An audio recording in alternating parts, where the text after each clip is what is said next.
یہ کہانی ان 5 معصوم حسن بے مثال کی حامل شریف گھرانے کی لڑکیوں کی ہے جنہیں ابلیس اپنے پرفریب چال میں پھنسا کر سیدھے راستے سے بھٹکا دیتا ہے اور پھر انہیں پر اسرار قوتوں سے مالا مال کر کے شیطانیت کے فروغ کے لیے معاشرے پر مسلط کر دیتا ہے، جہاں وہ تباہی و بربادی کے ایسے باب رقم کرتی ہیں کہ دنیا دنگ رہ جاتی ہے، اور بالآخر شیطان کے ان شاگردوں کا ٹکراؤ اللہ تعالیٰ کے ایک برگزیدہ بندے سے ہو جاتا ہے، اور جس کے پاس ایک عظیم روحانی قوت کی مالک پر اسرار عورت کا آنا جانا تھا، اور جس کا تعین ہی نہیں ہوتا تھا کہ وہ کوئی روح تھی یا زندہ حقیقت۔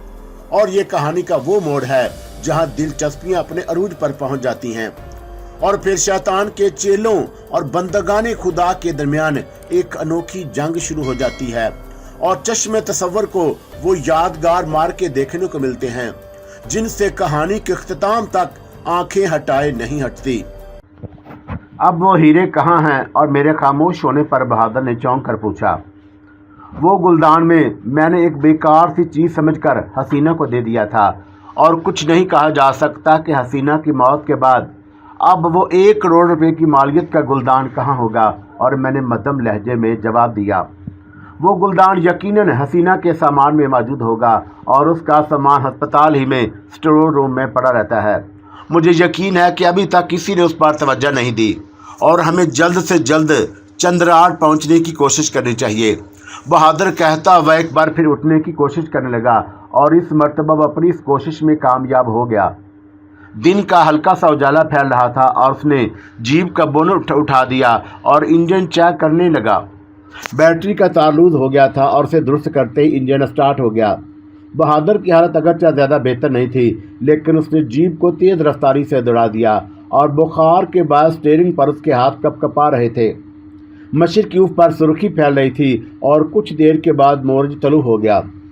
سورج کا گولا منظر پہ عام پر آتے ہی آگ برسانے لگا، اور چاروں طرف پھیلی ہوئی ریت تپنے لگی۔ رات کے وقت ہوا کے جھونکے بڑے خوشگوار محسوس ہو رہے تھے۔ اب لو کے تھپیڑے جسم کو جھلسائے دے رہے تھے، اور ہم صحیح سمت جا رہے تھے۔ بہادر کے خیال کے مطابق چندراٹ یہاں سے زیادہ 60 میل دور تھا، اور جیپ کی ٹینکی میں اتنا تیل موجود تھا کہ اگر ہم بھٹکے بغیر چلتے رہتے تو آسانی سے وہاں پہنچ جاتے۔ کسی ریگستان میں بھٹکنے کا خیال ہی روح فرسا تھا، اور گرمی کی شدت سے دماغ پگھلا جا رہا تھا۔ پیاس کی وجہ سے حلق میں کانٹے پڑ رہے تھے، اور بوتل میں صرف چند گھونٹ پانی موجود تھا۔ پانی کے یہ چند گھونٹ ہم نے کسی انتہائی نازک موقع کے لیے محفوظ رکھے تھے۔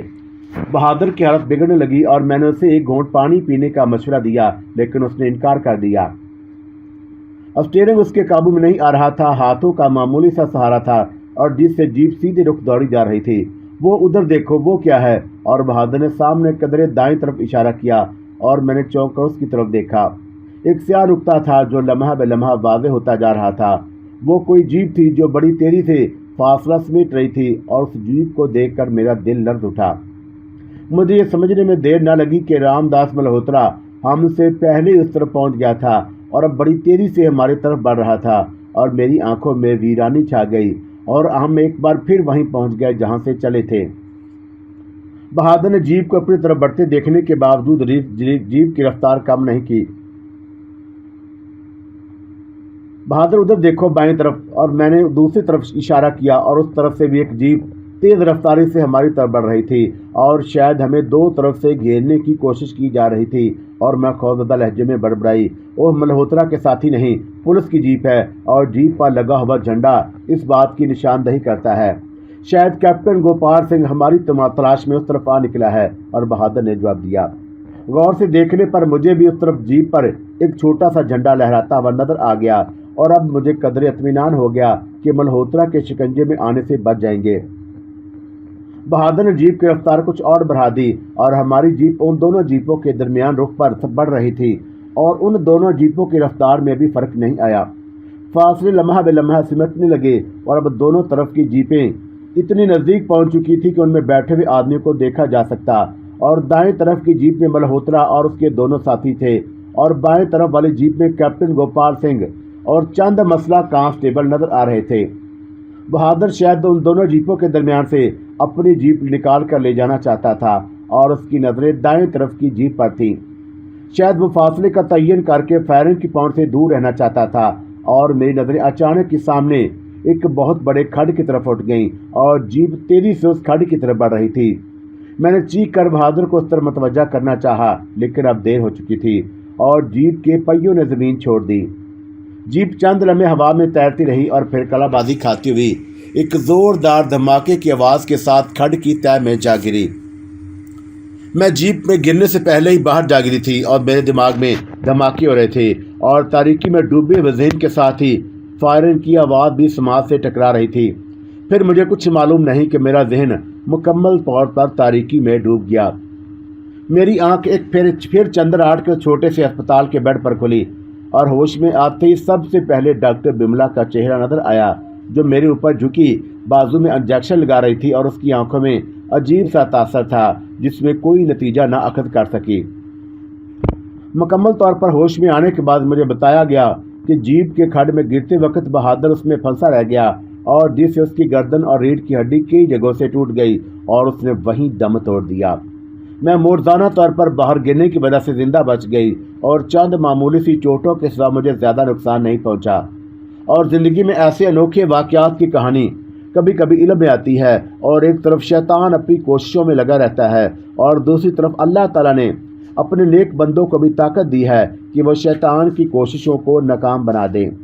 चुनाचा इस सिलसिले में मीटिंग हुई और इस मीटिंग में आना ज़ुबैदा और ईमान अली और रजनी या सितारा शरीक हुए और आना ज़ुबैदा ने कहा, जिस तरह हम ये कह सकते हैं कि शैतान आर्ट से मसरूफ़ अवल नहीं बल्कि दुनिया की इब्तिदा के साथ और इससे पहले कि हज़रत आदम को बहचा चुका है और यूँ समझ लो कि उसकी पुर इसरार और शैतानी क़ुव्वतें ना जाने कहाँ कहाँ और किस शक्ल में वजूद में आती रहती हैं। और हम ये कह सकते हैं कि शैतान अपना अमल करता रहता है और अल्लाह से मोहब्बत करने वाले हर जगह उसका मुकाबला करते हैं।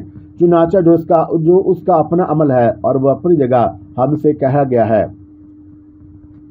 हम उसके मामले के ख़िलाफ़ काम करें, और हम जानते हैं कि हमारी क़ुव्वतें और हमारा इल्म शैतान के मुकाबले में महदूद है और हमें अल्लाह ने जो क़ुव्वत दी है हम उसी से शैतान का मुकाबला कर सकते हैं।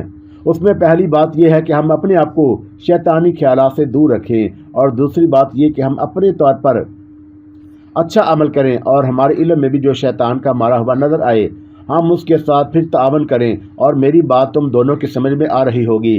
आना ज़ुबैदा ने ईमान अली और रजनी से पूछा। हाँ आना ज़ुबैदा, आपकी बातों का एक एक लफ्ज़ हमारी समझ में आ गया। मैं बंदा नाचीज़ ये कहना चाहती हूँ कि मैं क्या और मेरी औकात क्या, लेकिन हमें अल्लाह ने जो कुछ अता किया है उसके तहत हम उन लोगों की मदद करें जो शैतान के जाल में गिरफ्तार हो जाते हैं। ईमान अली, तुम इस सिलसिले में एक तरीक़ेकार इख्तियार करो। जहाँ से भी कोई ऐसा शख्स नज़र आए जो सहरज़दा हो और जिस पर जादू किया गया हो और वो शैतान की वजह से मुश्किलात में गिरफ्तार हो, हमें उसकी मदद के लिए खड़े हो जाना चाहिए और जिस तरह भी बन पड़े हमें उसकी मदद करनी चाहिए। कोई ऐसा शख्स है तुम्हारे जहन में? आना ज़ुबैदा, ऐसे किसी शख्स की तलाश करना कोई मुश्किल काम नहीं होगा। हम मुख्तलिफ ज़राए से कोशिश करते हैं और उससे हमें ही फ़ायदा होगा। देख लो, और अगर तुम ये समझते हो कि इस तरह से कोई काम हो सकता है तो फिर हमें ये काम बड़ी खुशी के साथ करना चाहिए। और मैं इस सिलसिले में अपनी तमाम तर कोशिशें करता हूँ और हमें ऐसे किसी वाक़े की तरह पूरी तवज्जो देनी चाहिए। बहरहाल घर में एक ऐसा कमरा बना लिया गया जिससे उन्होंने अपने दफ्तर का दर्जा दे दिया और शैतान के खिलाफ कार्रवाइयों के लिए ये सारी कोशिशें की जा रही थीं। फिर एक ऐसे शख्स से वास्ता पड़ा जो जहनी बीमारी का शिकार था और उसकी बीमारी समझ में नहीं आ रही थी। एक अच्छे घराने का फ़र्द था, 50-55 साल की उम्र, और उसका बेटा फ़ौज में कर्नल, और उस शख्स का नाम कर्नल अय्याज था। और ईमान अली किसी ज़रिए से राब्ता हुआ तो कर्नल अय्याज ने बड़ी दिलसोजी से कहा, मैं एक बाइज़्ज़त और मुअज़्ज़ज़ आदमी हूँ और मेरे वालिद एक ऐसे ज़हनी मर्ज़ का शिकार हैं जो मेरी समझ में नहीं आता और बहुत सी जगह मेरी बेइज्जती हो चुकी है। तमाम इलाज करवा चुका हूँ लेकिन उनसे कोई फ़ायदा अभी तक नहीं हुआ, और अगर आप मेरी कुछ मदद कर सके तो मैं आपका शुक्रगुज़ार रहूँगा। ईमान अली ने आना ज़ुबैदा को इसके बारे में बताया तो आना ज़ुबैदा ने उन्हें तलब कर लिया और कर्नल साहब के वालिद का नाम गियास अहमद शेख था। आना ज़ुबैदा ने गियास अहमद को देखा और उनसे सवालात करती रहीं। गियास अहमद एक तालीम याफ्ता और महज़ब आदमी थे और जब कभी उन्हें दिमागी दौरे पड़ते होंगे तो वो ना जाने क्या क्या अमल करते होंगे। लेकिन आम हालात में बिल्कुल अच्छी शख्सियत के मालिक और इस वक्त भी वो सफ़ेद शलवार कुर्ता पहने हुए, टोपी पहने, कंधे पर रुमाल डाले हुए उनके पास आए थे। आना ज़ुबैदा काफ़ी देर तक कुछ पढ़ती रही। फिर उन्होंने दम करके गियास अहमद को यह पानी पिलाया और गियास अहमद साहब ने मुस्कुराते हुए कहा, आप लोग मुझे दीवाना समझते हैं, असल में मैं दीवाना नहीं हूँ। और बाद औक़ात कुछ चीज़ें जब दिमाग में फंस जाती हैं और इंसान उनका असल तलाश नहीं कर पाता तो दिमाग में दुखन होती है और बस कुछ ऐसा हाल हो जाता है कि लोग पागल समझना शुरू कर देते हैं। असल में मुझे नवारदात का बेहद शौक़ है और यहाँ तो गैर नक्सी और ऐसी दूसरी अशिया में भी बेईमानी की जाती है और लोगों को लूटा जाता है। और वो दौलतें जिन्हें कोई तमीज़ नहीं होती अपने आप को मोतबर और मुअज़्ज़ज़ ज़ाहिर करने के लिए ऐसी नवारदात की दुकानों में घुस जाते हैं। ज़ाहिर है कि उन लोगों का भी काम चलना होता है और मैं एक ऐसे नवारदा खाने में जा घुसा जो किसी आम जगह नहीं था और एक पतली सी गली के आखिरी सिरे पर किसी सरफिरे ने यह नवारदखाना बना रखा था। बस एक बार मैं वहाँ मौजूद उस नवारद खाने में गया और यहाँ पहुँचने के बाद मेरी आंखें खुली की खुली रह गईं। अपने देश, अपने वतन में ऐसे किसी नवारद खाने को देखकर इंसान को जितनी हैरत हो सकती थी वो यहाँ आकर मुझे हुई और मुझे यकीन नहीं आ रहा था कि मेरी आंखें जो कुछ देख रही हैं वो सच है। और मुझे यूँ लगा कि दुनिया के हर गोशे से आर्ट और नवारदात के नमूने यहाँ लाकर रखे गए हों। जब मैं उस नवारद खाने में दाखिल हुआ तो मेरी नज़र सबसे पहले एक अजीबोगरीब लैंप पर पड़ी जो एक ऊंची सी लकड़ी पर आविदा था। लकड़ी बड़ी उम्दगी से तराशी गई थी और उसके नज़दीक ही शायद बरसों पुरानी मेज़ पर एक हसीन रकासा की मूर्ति मौजूद थी और जो रक्स के अंदाज में मेज़ पर खड़ी हुई थी। उसके आसपास अलमारियों की एक ऐसी लंबी कतार थी जिनमें हर तरह के मलबूसात, इंतहाई कदीम ज़माने के मुजस्मे और फ़न पारे करीने से चुने हुए थे। मेरी निगाहें उस दुकान के मालिक की तलाश में भटकने लगी और मैं इधर उधर नज़रें घुमाकर किसी इंसान को तलाश करने लगा। तब मैंने काउंटर पर एक बूढ़े से शख्स को देखा जो लंबा सा चोगा पहने खुद भी ज़माना कदीम का कोई नवारद नज़र आ रहा था। उसके कान बड़े बड़े और नोकेले थे और छोटी सी दाढ़ी ठोड़ी के आखिरी सिरे पर लटकी हुई थी। चीनी स्टाइल की मूछें, लेकिन उसके नकूश नहायत नफीस और वो मकाम में ही मालूम होता था और टोपी भी उसने ख़ास अंदाज की पहनी हुई थी। मुझे अपनी अलमतवज्जा देखकर वो काउंटर के पीछे से बाहर निकल आया और उसकी कमर झुकी हुई थी और शानों के दरमियान को कोबर निकला हुआ था। और उस नवारद खाने की मौजूदगी क्या कम थी कि उसमें मौजूद उस शख्स को देखकर मुझे एक अजीब सा एहसास हुआ और उस पतली सी गली में आखिरी सिरे पर उस नवारद खाने की मौजूदगी का इस बात का इजहार करती थी कि इस दुकान के मालिक को गाहकों की तलाश नहीं होती, बल्कि यकीनी तौर पर गाहकों को एक दूसरे से मालूमात हासिल होती होंगी और वह एहतियात के साथ इधर आते होंगे। वह शख्स मेरे करीब पहुंचा तो मैंने उससे सलाम किया, लेकिन उसने मुझे मेरा सलाम का जवाब नहीं दिया, बल्कि अजीब सी मैंने मनाती हुई आवाज़ में उसने मुझसे कुछ कहा और मैंने कान पर हाथ रखकर उससे कहा, क्या कह रहे हो? कुछ नहीं, बताइए आपको क्या चाहिए। पहले मुझे एक सवाल करना है तुमसे। कीजिए। क्या तुम इस नवारद खाने के मालिक हो? नहीं मुलाज़म। इसका मालिक कौन है? वो मुल्क से बाहर है। मकामी है? नहीं। तो फिर? उसका तलक स्पेन से है। और ये नवारद खाना गली के इस कदर अंदर ये क्यों खोला गया है? ताकि यहाँ गाहक ना आ सकें। उसने जवाब दिया और मैं हैरत से उसे देखने लगा। वो क्यों? मुझे नहीं मालूम। क्या मतलब? तुम कह रहे हो कि ये नवारद खाना यहाँ इसलिए खोला गया है कि यहाँ गाहक ना आ सकें? हाँ, मेरा मालिक नहीं चाहता कि इन चीज़ों में से कोई चीज़ फ़रोख्त हो। तो फिर ये दुकान क्यों खोल कर रखी है तुमने? कोई मजबूरी हो सकती है, तुम्हारी नहीं, मेरे मालिक की। नाम क्या है इसका? नाम से तुम्हें कोई गर्ज नहीं होनी चाहिए। अगर तुम्हें इस दुकान में कोई चीज़ पसंद है तो उसे देखो और मुझसे उसकी कीमत मालूम करो, और फिर अगर उसकी कीमत तुम्हारी जेब में हो तो उसे अदा करो और फिर उसे ले जाओ। वो मुड़ा और वापस जाकर काउंटर के पीछे बैठ गया। उसकी छोटी छोटी गोल आंखें जिनमें सांप जैसी चमक लहरा रही थी मेरा ताक़ुब कर रही थी और मैं वहाँ से आगे बढ़ा और एक अलमारी के पीछे पहुँच गया। मुझे यूँ लगा जैसे वो आंखें अलमारी को चीर कर मुझ तक आ रही हों। बहरहाल वहाँ मौजूद एक एक चीज़ को मैं बड़ी दिलचस्पी और बेचैनी की निगाहों से घूरता हुआ आगे बढ़ने लगा। जगह जगह चीज़ें मेज़ों पर लगी हुई थीं और एक दूसरे के ऊपर चुनी हुई। अंदाज ऐसा था कि ज़रा भी ठेस लग जाए तो कोई भी चीज़ गिर जाए, और इसलिए मुझे एहतियात से आगे बढ़ना पड़ रहा था। लेकिन मैं ये देख रहा था कि इस नवारद खाने में उससे भी ज़्यादा पुरअसरार चीज़ वो काउंटर मैन या उस दुकानदार का मैनेजर है। वो बड़ा अजीब लग रहा था। میں نے काउंटर के पीछे से निकलकर गौर से उसका जायजा लिया और उसके सर पर सफ़ेद बाल और चेहरे पर बेशुमार झुर्रियाँ थी। बदन भी काफ़ी दुबला पतला और चेहरे का रंग ज़रूरत से कुछ ज़्यादा सफ़ेद। और बात फिर वहीं आंखों तक आ जाती है जिनका पीला पीला रंग और तेज़ी वीराने में जलते हुए चिराग की मानत थी। उस नाक में भी आगे को झुकी हुई और उसका चेहरा कुछ ज़्यादा ही अजब लग रहा था और उसके हाथ किसी मुर्दा के हाथों की तरह सख्त और खुश्क थे और इंतहाई कमज़ोर लगते थे। लेकिन गहरी निगाह से देखने से यह अंदाज़ा होता था कि वह इस कदर कमज़ोर नहीं। बहरहाल उसके बारे में मैंने ये फ़ैसला किया कि वो खुद भी इस नवार्द खाने का एक नवार्द है।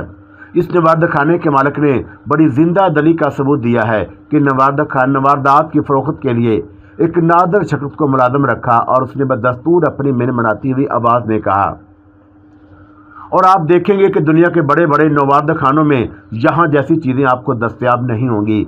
वैसे आप क्या खरीदना चाहते हैं?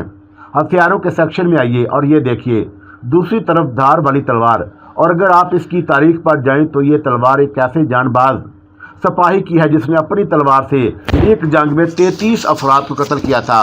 और तलवार की धार देखिए, आपको अंदाज़ा हो जाएगा कि इससे कितनी जिंदगियां चिपकी हुई हैं। कहा जाता है कि रात की तारीकियों में इस तलवार से खून के कतरे टपकते हैं और ये कतरे छोटे छोटे इंसानी सरों की शक्ल के होते हैं और ये सर अपनी मौत की दास्तान सुनाते हैं। आप यकीनी तौर पर मुझसे ये सवाल करेंगे कि क्या मैंने कभी इस पुरअसरार बात का तर्जिया किया है, तो मैं आपको बताऊं कि नवार्द खाने में सजी हुई तमाम चीज़ों की अपनी एक तारीख होती है और ये तारीख हम तक कहानियों की शक्ल में पहुंचती है और हम ये कहानियाँ अपने मुअज़्ज़ज़ मेहमानों को सुना देते हैं। तर्ज़ी और तजर्बा करना उन्हीं का काम होता है। और ज़रा इस तलवार का हुस्न देखिए, और मेरा ख्याल है कि अगर आपको नवारदात का शौक़ है तो ये आपके नवार्द खाने की एक अजीम चीज़ होगी। मैंने हंसकर उससे कहा, मेरे अजीज़ दोस्त, मैं एक रिटायर्ड फ़ौजी हूँ और मेरे पास इतना असला है कि तुम सोच भी नहीं सकते, और इस तरह की चीज़ों से अब मुझे कोई दिलचस्पी नहीं। मैं तो अपने पसंद की अशिया तलाश कर रहा हूँ और अगर कोई अच्छी चीज़ मुझे नज़र आ गई तो मैं उसे ख़रीद लूँगा। ज़रूर ज़रूर, आप आइए और देखिए, और क्या मैं आपकी रहनुमाई करूँ? नहीं, बेहतर होगा कि तुम मुझे खुद ही इन चीज़ों को देखने दो। और मैं आगे बढ़ा और काउंटर को देखता हुआ अपने दिल में उनकी तारीफ़ें करता हुआ खासी दूर निकल आया। छोटी बड़ी हर तरह की अशिया मौजूद थी और उनमें तांबे और पीतल के गोल बोट मुजस्मे और जिनमें बुद्ध का मुजस्मा भी शामिल था। मैं उन चीज़ों को देख रहा था कि अचानक मेरी निगाह एक खूबसूरत इंसानी पाँव पर पड़ी जो यकीनन किसी मुजस्मे के जिस्म से टूटकर अलग हो गया था। मैं आगे बढ़ा और उसे गौर से देखने लगा। ये पाँव इंतहाई मुतनासिब और इंतहाई खूबसूरती से बना हुआ था और मैं झुक कर उसे देखने लगा और फिर मैंने उसे बड़ी एहतियात से उठा लिया और वह यकीनन बहुत कदीम था और उसकी कदामत के सारे आसार नज़र आ रहे थे। मैंने दिल में सोचा कि खूबसूरत पेपर वेट के लिए ये पाँव एक खूबसूरत हैसियत रखता है और मैंने दिल ही दिल में ये फ़ैसला करते हुए कहा, मुझे इस पाँव की कीमत बताओ और ज़रा इसकी तफसील भी बताओ। और देखने में तो यह खासा हल्का लगता है लेकिन शायद ये किसी किस्म की धात का बना हुआ नहीं डियर, और ये तो यहाँ लगता है जैसे बिल्कुल गोश्त पोस्ट का बना हुआ हो, बल्कि ऐसे लगता है जैसे किसी भी मम्मी का कटा हुआ पाँव हो। और मैंने उसे मज़ीद गौर से देखते हुए कहा, पेपर के पैर के अंगूठों पर पूरी नाखन मौजूद थे और उसकी बनावट और उसके अंदाज की नरमी से साफ ज़ाहिर था कि यह किसी इंसान जिस्म से ही अलग किया गया है, लेकिन इतना खूबसूरत कि इसे छुए बगैर रखने को जी ना चाहे और ये एहसास हो कि ज़िंदगी के किसी दौर में ये पाँव किसी नाज़ुक अंदाम हसीना के जिस्म से मुंसलिक होगा और उसने न जाने कितने फासले तय किए होंगे। तारीख, एकदम तारीख, और जिसमें इंसान खो जाए तो न जाने कैसे कैसे किस्से उसके ख्याल में मरबूत हो जाएं। और मैं जिस अंदाज में सोच रहा था मैं नहीं जानता था कि मेरी सोच अल्फाज की शक्ल में मेरे मुंह से निकल रही थी या फिर यह पुरअसरार शख्स मेरे दिमाग को पढ़ रहा था। और नवार्द खाने का सबसे पुरअसरार नवार तो यह शख्स ही था। और अचानक उसने लंबी गर्दन झुकाते हुए कहा, गोया आप प्रिंस आरा सफिया का यह पाँव खरीदना चाहते हैं और वो भी पेपर वेट के तौर पर इस्तेमाल करने के लिए। मैंने चौंक कर उसे देखा और फिर ताज्जुब से कहा, तुम्हें यह बात कैसे मालूम? मेरे इस सवाल पर उसके चेहरे पर हैरत के नकुश पैदा हो गए और फिर उसने कहा, या आप खुद ही तो ये अल्फाज अपनी ज़ुबान से अदा कर रहे हैं? हाँ, तो ज़रा मुझे इस पाँव की कीमत तो बताओ। कीमत? उसने अपनी गोल मोल सी आंखों से मुझे घूरा और फिर बोला, आपको मेरे अल्फाज पर यकीन आ गया है और ये पाँव प्रिंस आरा सफिया का ही है और मैंने इसकी कीमत पूछी है तुमसे। اور میں یہ بتانا چاہتا ہوں کہ میرے الفاظ میں کوئی شک و شبہ نہیں، اور میں آپ کو بتا دوں کہ دیکھو، میں نے اس سلسلے میں زیادہ بحث کرنے کی ہدایت نہیں کی، تم یہ بتاؤ کہ اس کی قیمت کیا ہے، اور ویسے اس وقت میری جیب میں بہت کم رقم ہے، اور یہ کم رقم نہیں ہے سمجھے، کم سے کم 40,000 روپے اس کی قیمت ہے۔ تمہارا دماغ خراب ہوا کیا ہے؟ اور 40,000 کبھی دیکھے ہیں تم نے؟ نہیں جناب، دکاندار اور گاہک کے درمیان بھی تہذیب کا ایک رشتہ ہوتا ہے، اور میں آپ کی عزت کروں گا، لیکن اس شرط پر کہ آپ بھی میری عزت کریں۔ بار بار آپ کو یہ بتا رہا ہوں کہ یہ پاؤں پرنس آرا صفیہ کا ہے، جس کی ایک تاریخ ہے۔ عرف افطوک کی بیٹی پرنس آرا صفیہ، اور اس کو مصر کے ایک قدیم ترین اہرام سے حاصل کیا گیا ہے۔ 40,000 روپے سے اس کی قیمت 1 روپیہ کم نہیں ہوگی۔ ویسے میں آپ کو ایک بڑی عجیب سی بات بتاتا ہوں، مگر چھوڑیے، آپ یہ بتائیے کہ آپ اس پاؤں کی قیمت کیا لگاتے ہیں؟ صرف 10,000۔ آپ نے میرے سر پر ہتھوڑا مار دیا ہے۔ آپ شاید اس بات پر یقین نہ کریں کہ یہ ایک پیش گوئی ہے۔ آپ یہ سمجھیے کہ 10,000 روپے میں یہ پاؤں آپ کا ہوا۔ اس پاؤں کے بارے میں آج سے سینکڑوں سال پہلے مصر کے عظیم پیشوا نے یہ پیش گوئی کی تھی کہ ایک دن شہزادی آرا صفیہ کا یہ پاؤں پیپر ویٹ کے طور پر استعمال کرنے کے لیے خریدا جائے گا، اور آج وہ پیش گوئی سچ ثابت ہوئی۔ آپ نے چونکہ وضاحت کر دی ہے، اور میں اس پیش گوئی سے منحرف نہیں کیسے ہو سکتا ہوں؟ اور آپ کو یہ بات معلوم ہے کہ پر اسرار چیزوں کو ان کی مرضی کے بغیر خریدنا اپنے لیے عذاب بول لینے کے مترادف ہے۔ بات کسی ایک چیز کی نہیں، اس نوارد خانے میں سینکڑوں ایسی اشیاء ہیں جن کی اپنی ایک تاریخ ہے، اور یہ تاریخ کی کہانیاں بھی ہیں۔ میں نے اپنے مالک سے اجازت لے لی تھی، اور اگر کوئی ایسی صورتحال ہو تو مجھے کیا کرنا چاہیے؟ بہرحال میں اسے آپ کے لیے پیک کر دیتا ہوں۔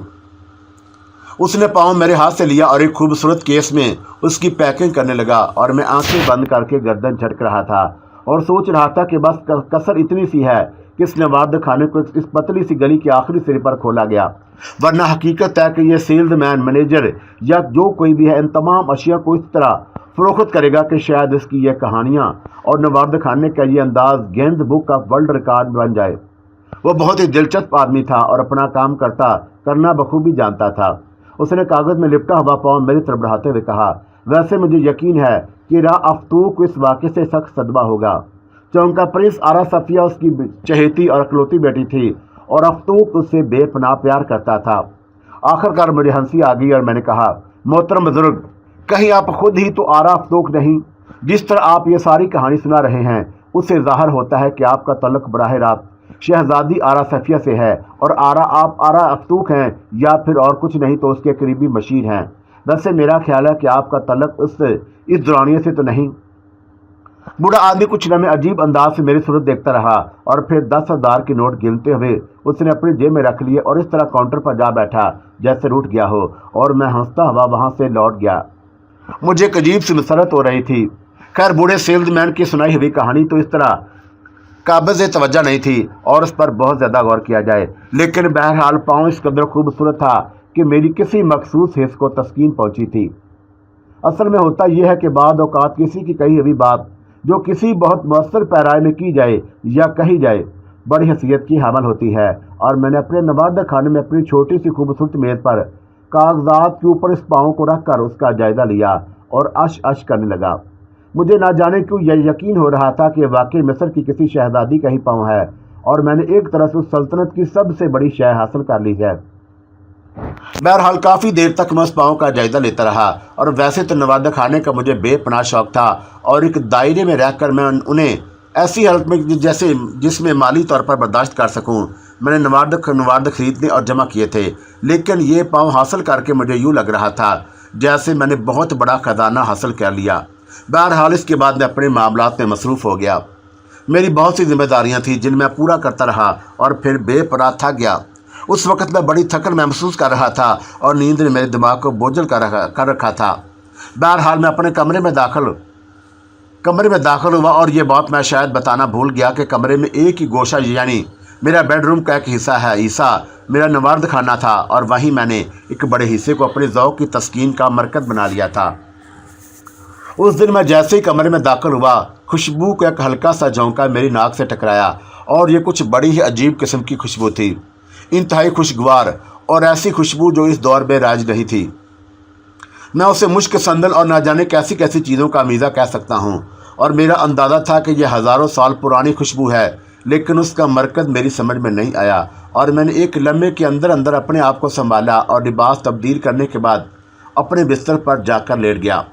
چونکا تھکن مجھ پر غالب تھی، اس لیے لیٹ کر بڑا سکون ملا، لیکن یہ صرف اتفاق تھا کہ وہ میز جس کے اوپر میں نے شہزادی آرا کا صفیہ کا پائے پاؤں رکھا تھا میری آنکھوں کے عین سامنے تھی، اور کاغذات اور پرانی کتابوں کے ڈھیر پر وہ پاؤں نظر آ رہا تھا اور کچھ عجیب سا محسوس ہو رہا تھا۔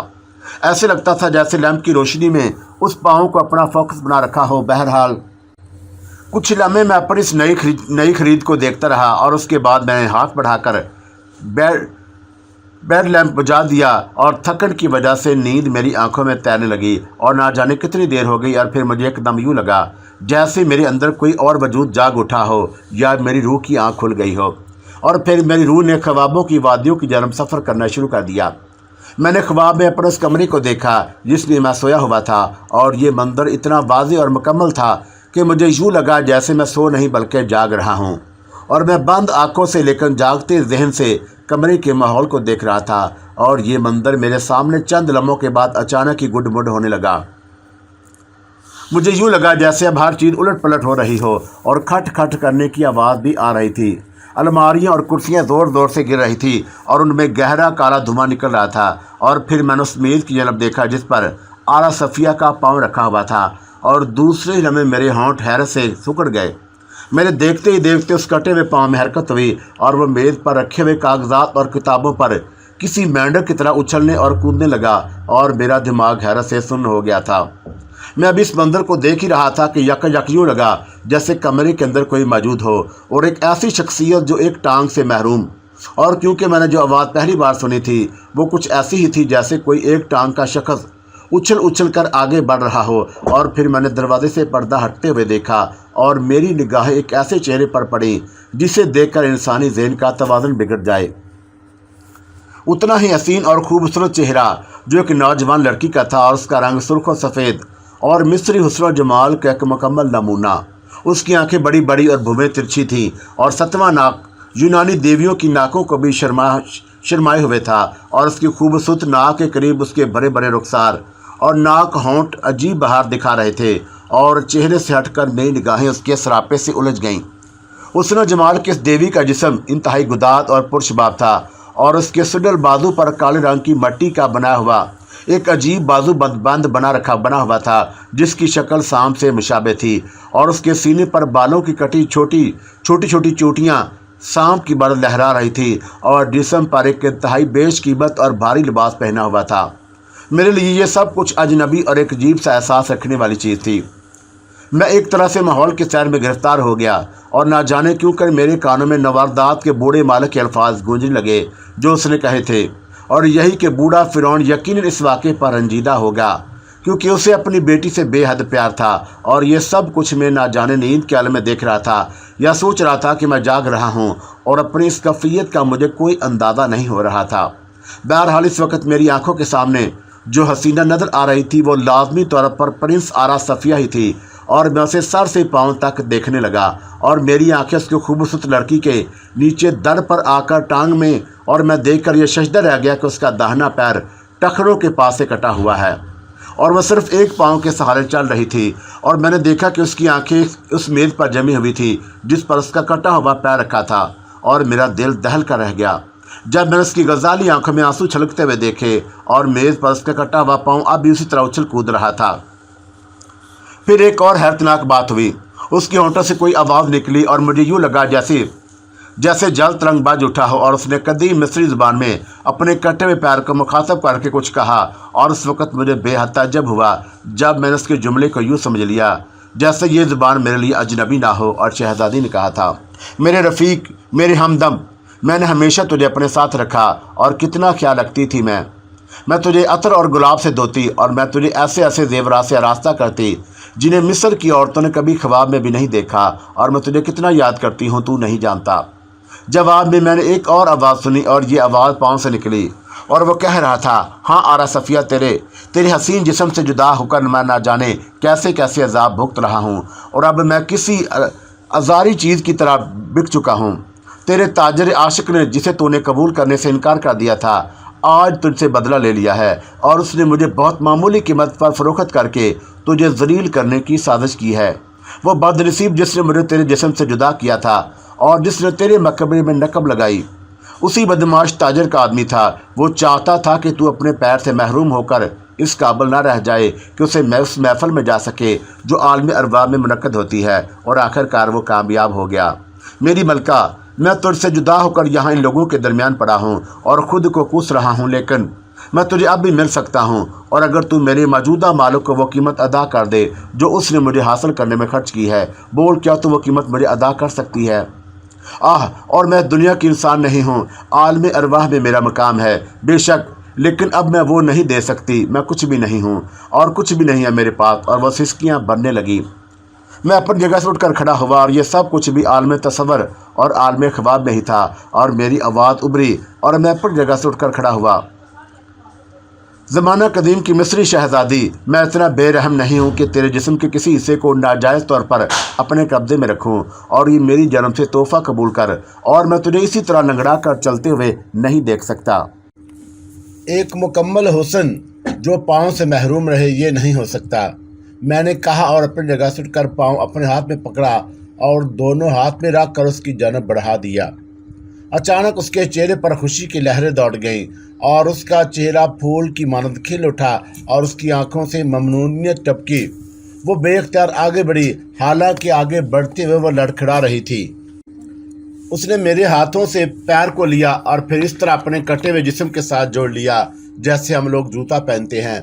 میں نے دیکھا کہ وہ اطمینان سے کمرے میں چل رہی تھی اور اس کا چہرہ خوشی سے دمک رہا تھا۔ اس نے کہا، تم نہیں جانتے محترم شخص، تمہیں نہیں معلوم کہ تم نے سرزمین مصر پر احسان کیا ہے۔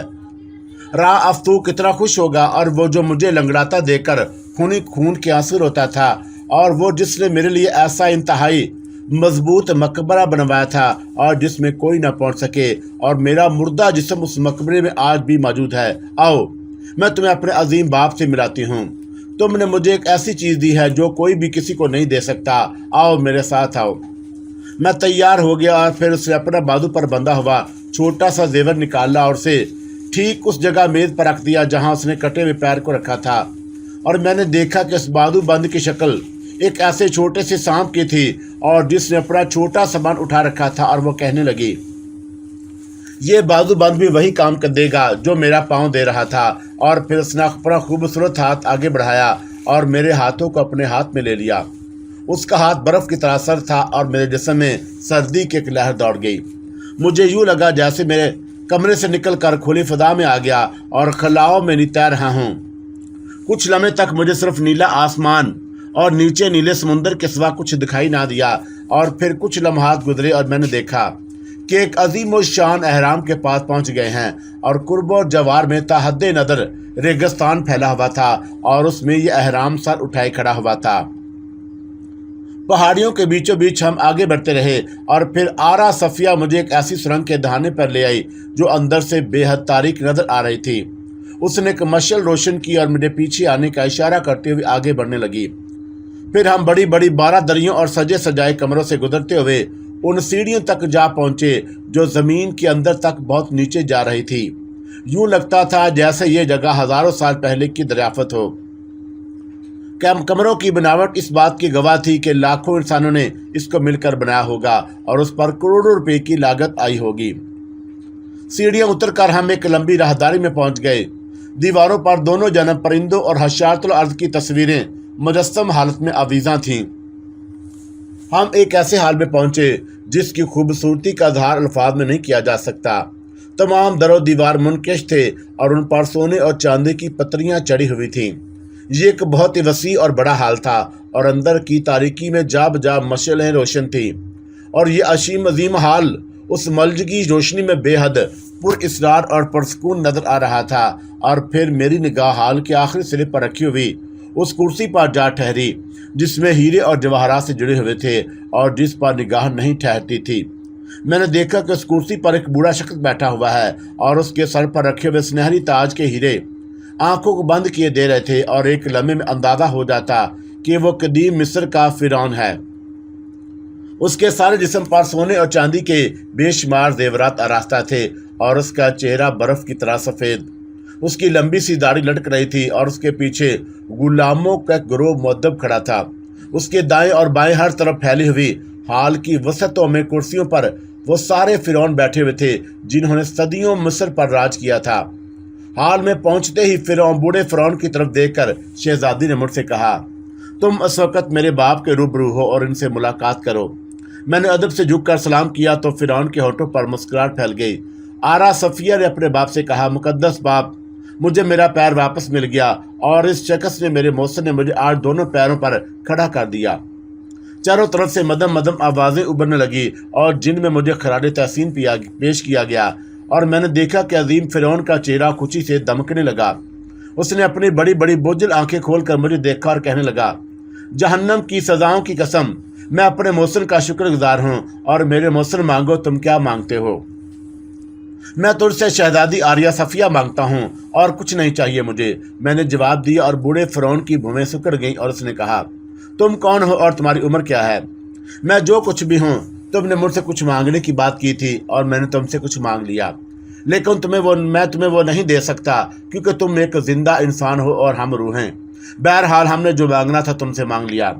ठीक है, इंतज़ार करो, तुम्हारे पास शहजादी का दिया हुआ तोहफा मौजूद है और तुम्हारे उस सवाल का जवाब दिया जाए और कुछ अरसे के बाद दिया जाए और इन्हें एहतराम के साथ वापस इनकी रिहाइशगाह पर छोड़ दो। फिर वो लोग मुझे अपने साथ लाकर यहाँ छोड़ गए और ये है मेरी कहानी। लेकिन इसके बाद की कहानी जो है वो तुम्हारे लिए ज़्यादा सनसीखेज होगी। मेरे दोस्त, क्या तुम वो बात की कहानी सुनना पसंद करोगे? ईमान अली, आना, ज़बैदा और रजनी हैरानी से उस शख्स की सूरत देख रही थी और कुछ लम्हे के बाद ईमान अली ने कर्नल अय्याज से कहा, ये तमाम सुनाए हुए वाक़यात बहुत ही पुरअसरार और अनोखे हैं, लेकिन अब हम इन्हें दूसरी नशस्त के लिए रख छोड़ते हैं ताकि इन वाक़यात की रोशनी में आगे के वाक़यात सुनने के लिए कोई मुनासिब फैसला कर ले। और कर्नल अय्याज ने मगमूम अंदाज में गर्दन हिला दी थी। शैतान बड़ा परेशान बैठा था और उसके चेहरे पर फिक्रमंदी के आसार थे। बहुत देर तक वह अपनी सोचों में डूबा रहा और उसके बाद उसने सोचा कि कहीं चला जाए और लातादाद घराने थे उसके लिए जहां उसके पैरोकार, उसके चेले मौजूद हुआ करते। अब ये इत्तफाक था कि रास्ते चलते चलते उसे वो हवेली नजर आ गई जिसमें रागनी, राधा, रूपा वगैरह रहा करती थीं और शैतान लड़कियों में से एक लड़की सही रास्ते पर चल निकली थी और बाकी सब की जूं की तूं थी, रंग रलियों में मसरूफ रहा करती और उनके किरदार बेपनाह खराब हो चुके थे। ज़ाहिर है कि शैतान की सरकर्दगी में वो शैतान बन चुकी थी। बहरहाल जब वो उन लड़कियों के पास पहुंचा तो चारों लड़कियों से देखकर खुश हो गई।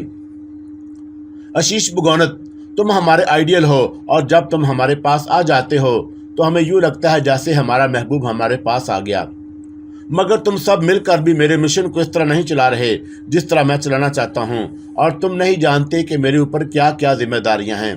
एक तरफ सारी दुनिया है तो सिर्फ दूसरी तरफ मैं अकेला ही कहूँगा और तुम लोगों ने अपने अपने शैतान घर अलग अलग बना लिए हैं। मैं अपनी मर्जी से सारे काम करते हो और मैं किस किस से लड़ता फिरूं और ऐशो इशरत की ज़िंदगी को तो तुम लोग आसानी से गुजार लेते हो, लेकिन जब तुम्हारी हिफाजत की बात आती है तो मुझे ही सीना निकाल कर सामने आना पड़ता है।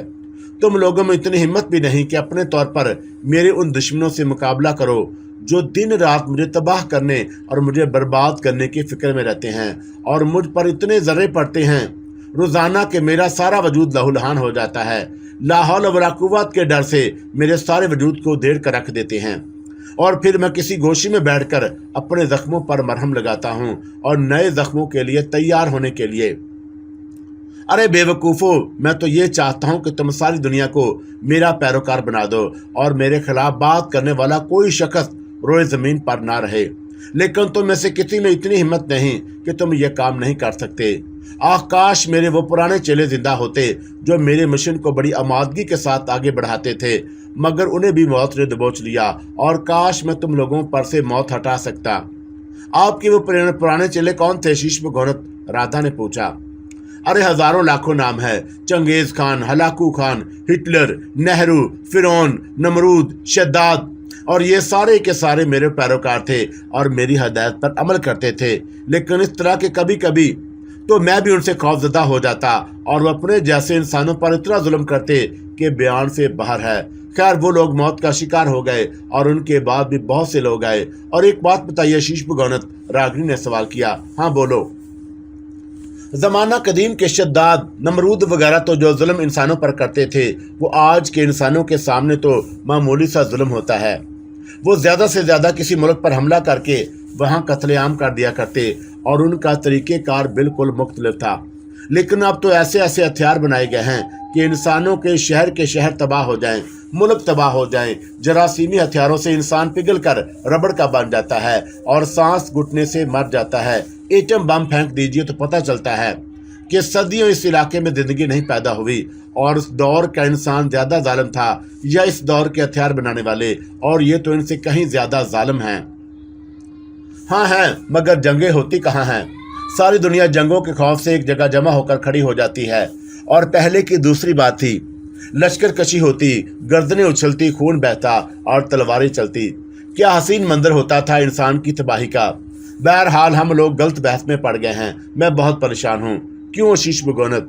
अरे बता तो रहा हूँ, बस मेरी कोई कोशिश कारगर नहीं हो रही और ये अल्लाह वाले हर जगह बिखरे हुए हैं और मुझ पर जर्रे बरसाते हैं।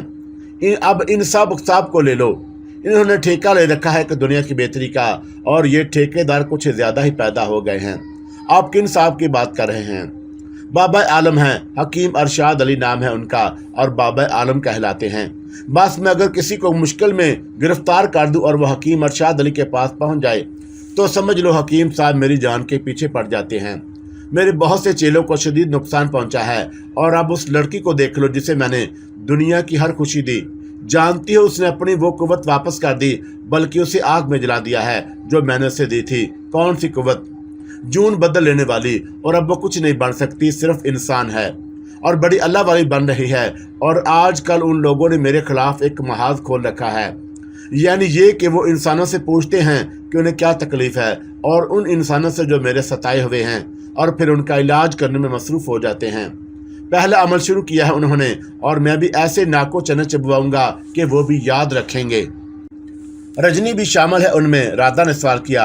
और वही कमीनी तो सारा खेल खेल रही है। और मैंने क्या नहीं दिया तुम लोगों को? हमारी बात ना करें आशीष भगोनत, हम तुम्हारे साथ हैं। खाक मेरे साथ हो। और कौन से ऐसे कारनामे अंजाम दे रही हो तुम? अपनी जगह पड़ी हुई ऐश करती हो। अरे मैं तो कहता हूँ कि मेरा नाम लेकर संसार में फैल जाओ, हर घर में घुसो और जहाँ सुकून और अमन नजर आए वहाँ तबाही बर्बादी फैला दो। सुनो रागिनी, एक काम मैं तुम्हारे सुपुर्द करना चाहता हूँ। ये हकीम अरशाद अली कुछ जरूरत से ज्यादा ही फैल रहे हैं। ऐसा करो कि इनके घर जाओ और वहां जाकर देखो कि क्या सूरत हाल है। असल में आजकल हकीम अरशाद अली हज पर गए हुए हैं और अभी चंद ही रोज पहले निकले हैं वो। इस दौरान में तुम्हें घर खाली मिलेगा और खास तौर पर मैं किरदार की जानब इशारा करूं। उस घर में हकीम अरशाद अली का एक ही पोता है, गुलजेब। लड़कियां तो वहाँ बहुत हैं, लेकिन 7 बहनों का इकलौता भाई गुलजेब। और इस तरह से ये समझ लो कि हकीम अरशाद अली के घर में वो सबकी आंखों का तारा है और तुम्हें उसे देखना है। ठीक है आशीष भगोनत, और उसके लिए मुझे कहाँ जाना होगा? रागिनी ने सवाल किया। राणा नगर के बारे में तुम्हें मुकम्मल मालूमात आसानी से हासिल हो जाएंगी। और राणा नगर की वो वाहद हवेली है जहाँ हकीम अरशाद अली रहते हैं। तुम्हें रेल के जरिए वहां पहुंचना चाहिए ताकि उस घर की आसानी के साथ दाखिल हो सको। बस यही कहना है तुम्हें कि हकीम अरशाद अली ने तुम्हें तलब किया था और उनकी हदायत पर तुम वहां पहुंची है। ठीक है, और ये काम मैं आसानी कर लूंगी आशीष भगोनत। बहुत होशियारी का काम है। और बात असल में ये है कि हकीम अरशाद अली बहुत ज़्यादा साहिब इल्म है और एक आलम का इंसान।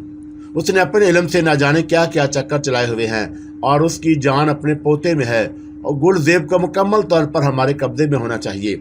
अगर गुलजेब हमारे कब्जे में आ जाए तो समझ लो हर तरह का काम आसान हो जाएगा और वह हमारे कब्जे में जरूर आएगा आशीष भगोनत, रागिनी ने मुस्कुराते हुए कहा। और शैतान उनकी निगाहों के सामने से गायब हो गया। चारों बहनें सोच में डूब गईं और रूपा ने मुस्कुराते हुए कहा, रजनी दीवानी थी जो इतने अच्छे माहौल को छोड़कर न जाने कहां से कहां चली गई और उसने तो हमारी नाक कटवा दी। आशीष भगोनत ने क्या नहीं किया हमारे लिए, और उन्होंने हमारे संसार की सारी आसाइशें दी। ये सब कुछ ठीक कर दिया उन्होंने हमारे लिए, हमारे जीवन बचाए। पर रजनी बेवकूफ़ न जाने किस भेद में पड़ गई। हाँ ये तो है। और शैतान फौरन ही नमूदार हो गया और भला उसके कानों से कोई बात कैसे उजल रह सकती।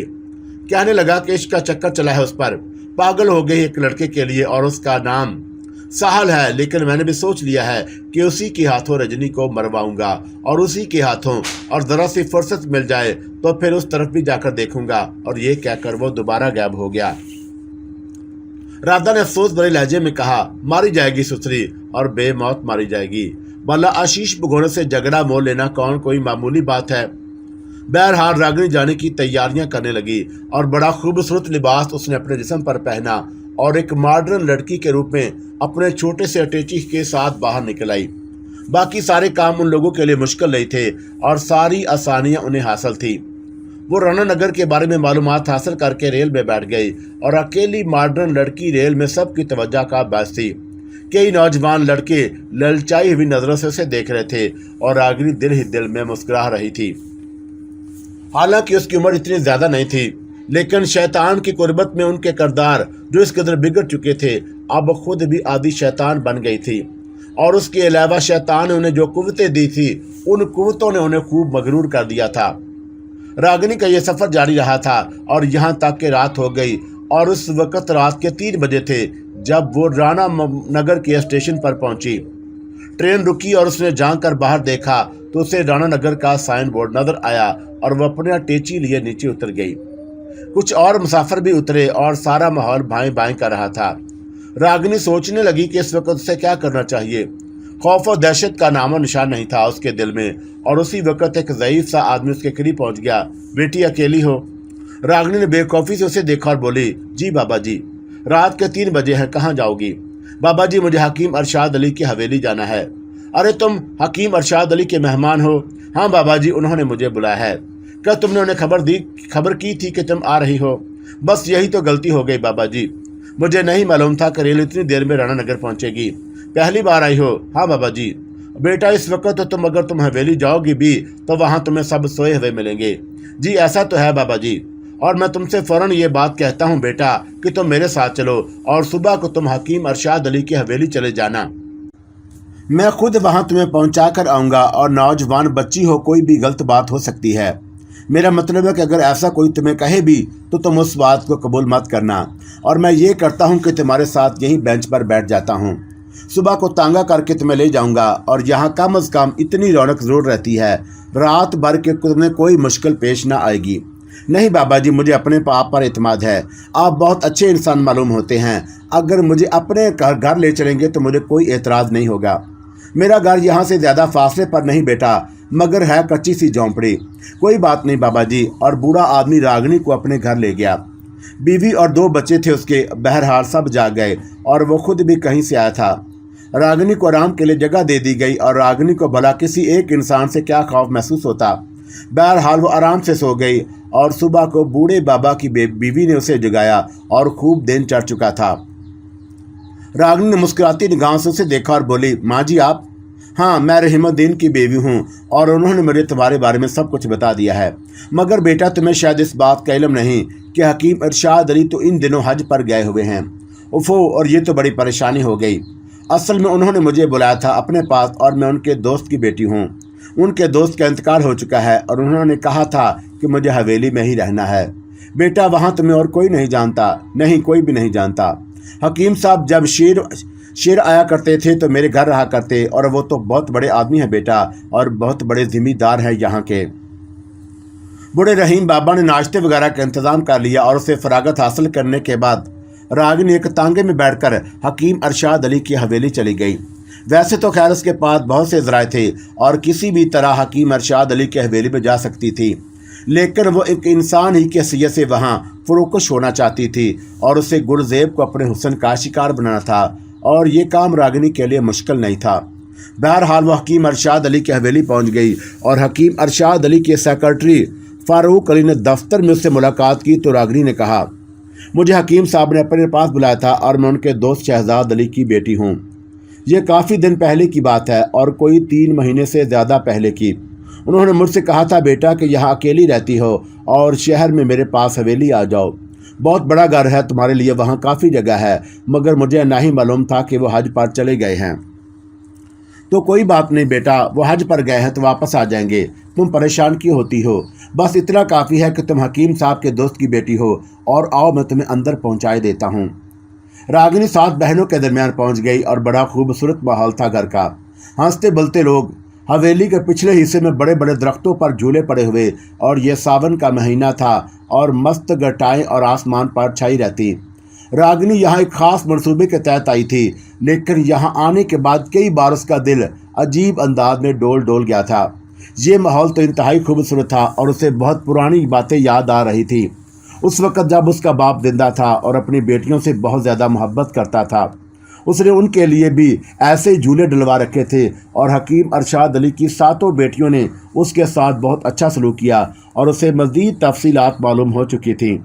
وہ یہ سوچ رہی تھی کہ چلو یہاں تک تو ٹھیک ہے، اور اب وہ اپنے کام کا آغاز آشیش بھگونت کے کہنے کے مطابق کر دے گی، لیکن حکیم ارشاد علی آ گیا تو اسے کیا کہے گی؟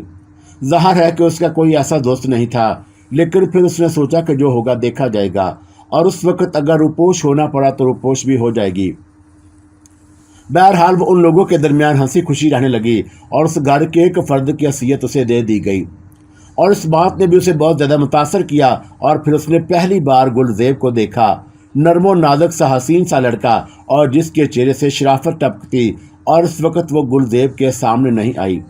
لیکن اس دن جب گھٹائیں رم جم کر کے برس رہی تھی، اس نے گلزیب کو سامنے والے باغ کے گوشے میں دیکھا، جہاں وہ بیٹھا بارش کے موسم سے لطف اندوز ہو رہا تھا، اور راگنی نے ایک دم اس سے وہاں ملاقات کرنے کا فیصلہ کیا۔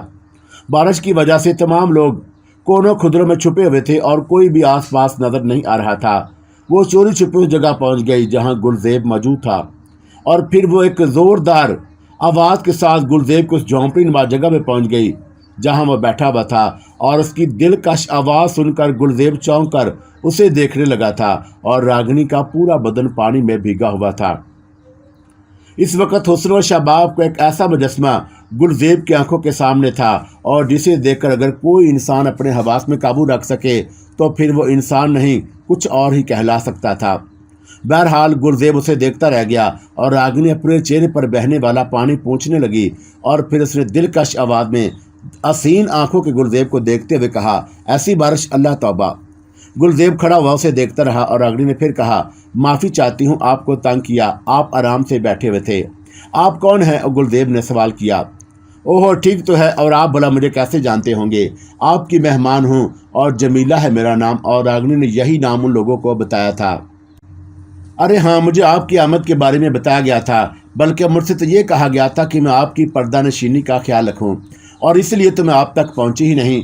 تو آپ ہیں جمیلہ؟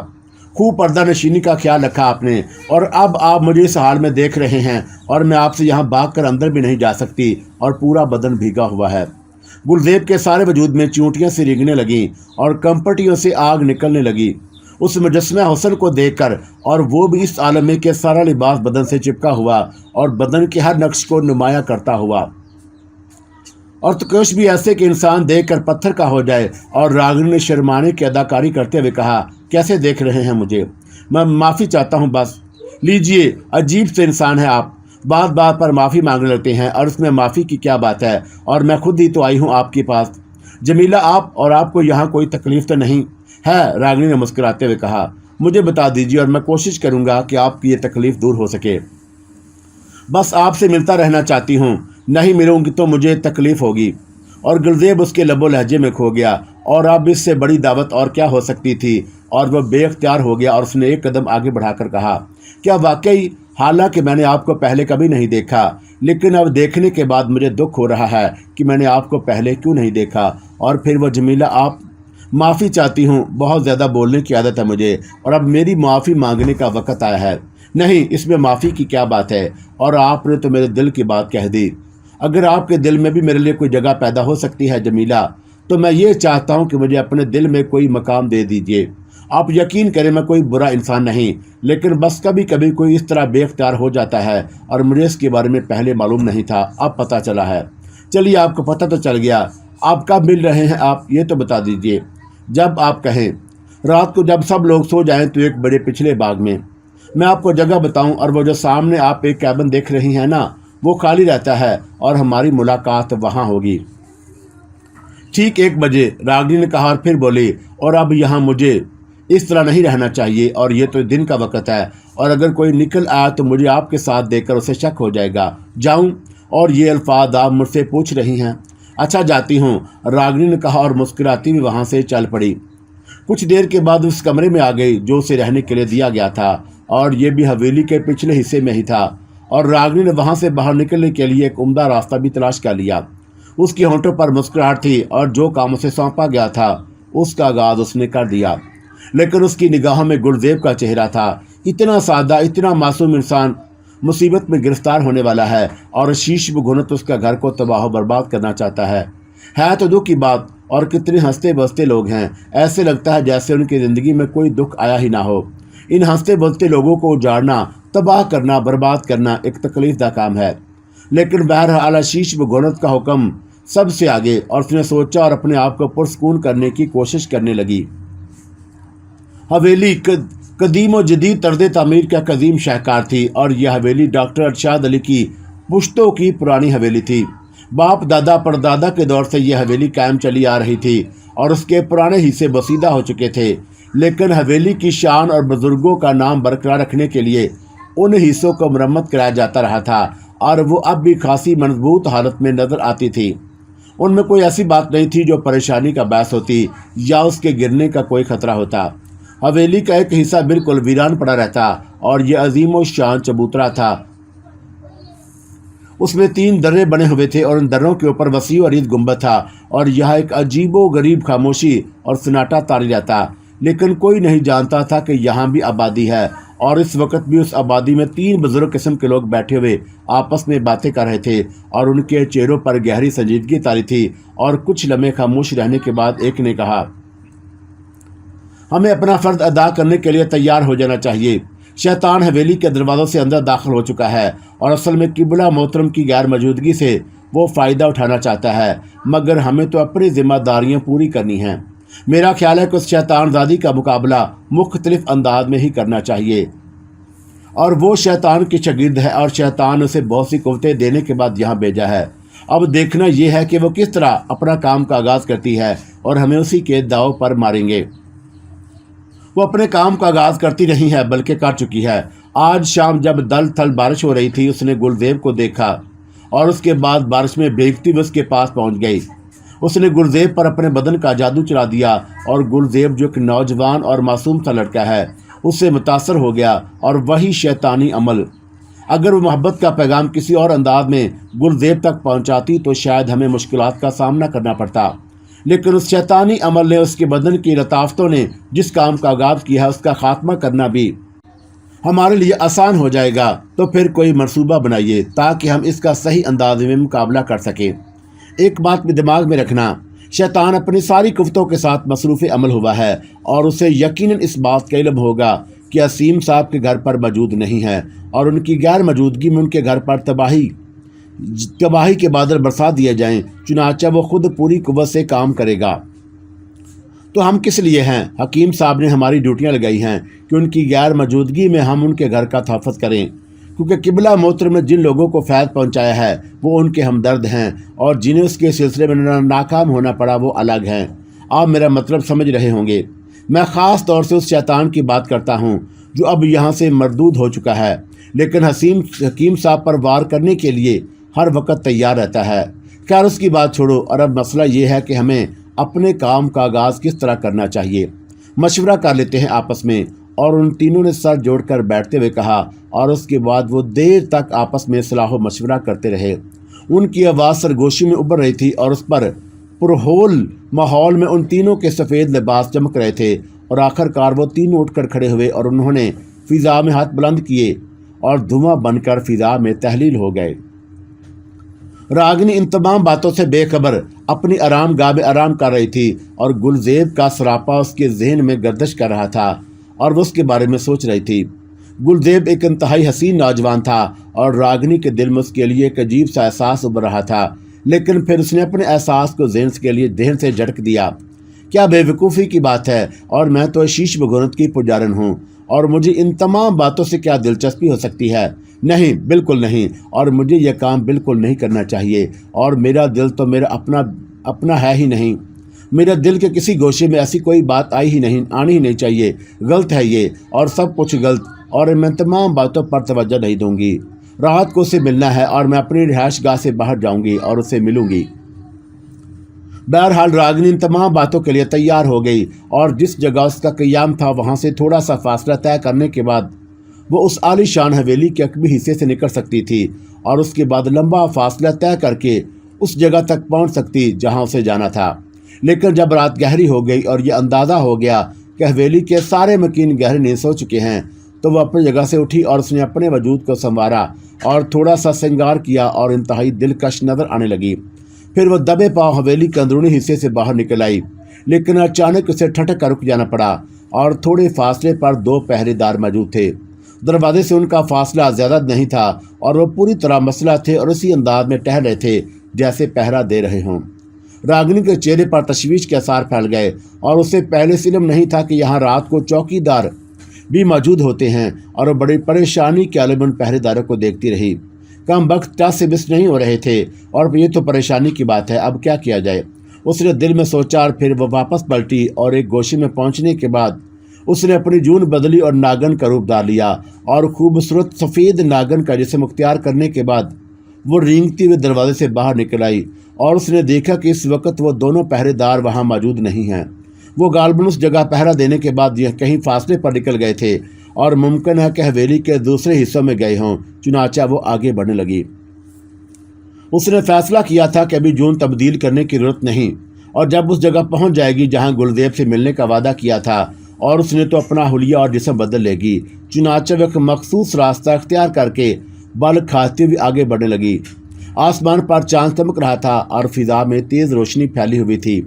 बारिश के बाद आसमान और ज़मीन के दरमियान जमी हुई गिर्द की चादर छट गई थी और चांदनी साफ ज़मीन पर पड़ रही थी। इस शफाफ चांदनी में एक हसीन नागन का रेंगता हुआ जिस्म बेहद खूबसूरत लग रहा था।